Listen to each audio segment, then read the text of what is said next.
ભાઈ તમે 3-3 લાખ 4-4 લાખની સેલેરીઓ લ્યો છો અધિકારીઓ, કેના પૈસે? અમારા ટેક્સના પૈસા. અમે રસ્તા ઉપર સહી રીતે ટ્રાવેલ ના કરી શકીએ.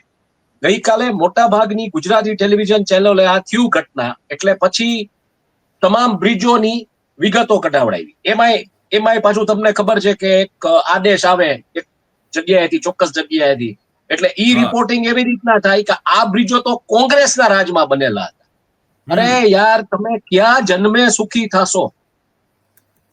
ગમે એના રાજમાં બ્રિજ બન્યું હોય, 100 વર્ષની બ્રિજની આવરદાવેલો માણસ કહે છે. અહીંયા ઓલો એક જણાનો વિડીયો વાયરલ થયો છે, ઓલા કોક દરબારનો. એ કહે છે કે ભાઈ મેં ફરિયાદ કરી કે ભાઈ તમે આ બ્રિજનું કંઈક મને ટાઈમ આપો, આ બ્રિજ જર્જરિત છે.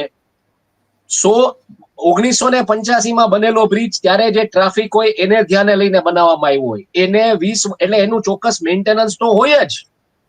બિલકુલ એનું મેન્ટેનન્સ ન હોય એવું ન હોય.